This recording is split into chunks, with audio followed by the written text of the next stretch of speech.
because they have a badge, because black people more than any other, you know, we have a respect, you know, for that badge. So when they start talking off, a lot of times we're just trying to be respectful of the uniform and the badge. But if you would talk to me outside of wearing that uniform badge, you get smacked. Yeah, you don't talk to me like I'm a girl. Like, no, you don't. Not only that, I'm a human being. You know, I deserve to be respected.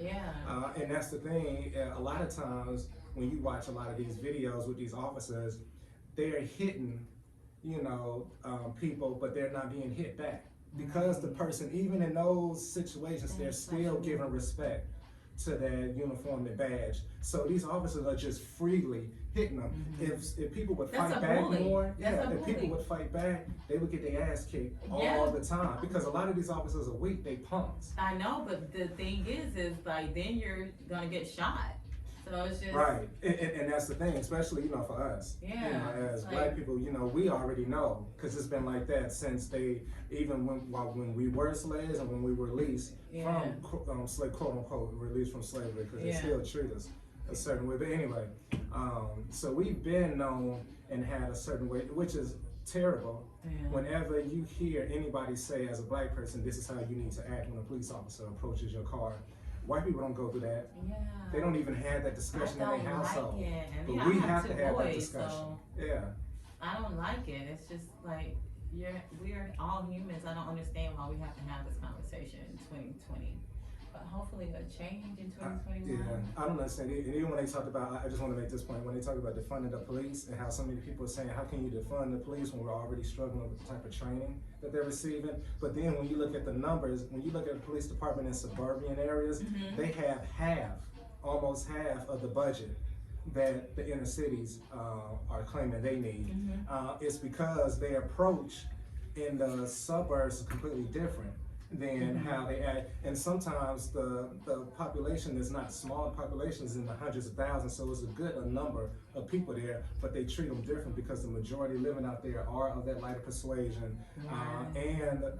You know, so, and they usually have a smaller number of police officers that are out there, and there's less crime and everything. But then you get a larger number of police officers in the city. There's more people, but now you got officers who are supposedly getting all the training, they got all this extra funding and stuff as far as money goes, but they act worse because of the majority in the inner city is black or brown. I didn't know that. So I mean, there's things to look at, there's things that definitely needs to be understood more. But if they haven't been getting proper training, and why not do it like they do over in Europe? The police, there should only be a certain division of officers that have guns. Everyone else shouldn't have a gun. They should have tasers, and they should have, you know, their handcuffs and stuff, but they shouldn't have it. That would encourage them to de-escalate the situation more, because that gun turns that punk into someone who thinks they now, you know, have their chest out, and they think now all of a sudden they're a man and they can approach you in a disrespectful manner. But if they didn't have that gun, then a lot of times that individual will be like, oh, you know what, hey man, let's just calm down. You know, especially if he's dealing with someone who's a lot bigger than him. But instead, they don't act like that. So over there in Europe, the police officers that are out patrolling and stuff, they don't have guns at all. There's only a certain division, and that division of officers, they only come out to calls where there's a dangerous weapon being used. I like that. Outside of that, they don't go out.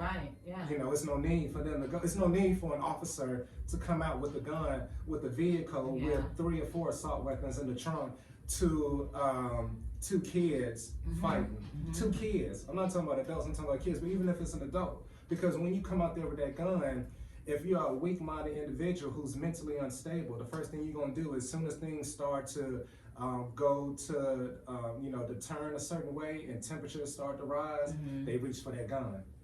That's the first thing they do, because they don't know how to handle, you know, those type of situations. So they, oh shit, they get nervous. Oh, they start fiddling, reaching for that gun, and they pull it out, and they hold it, and fingers are shivering, you know, and shaking, and they're trembling, and boom, another black man dead, or a black woman, or a kid, make it worse.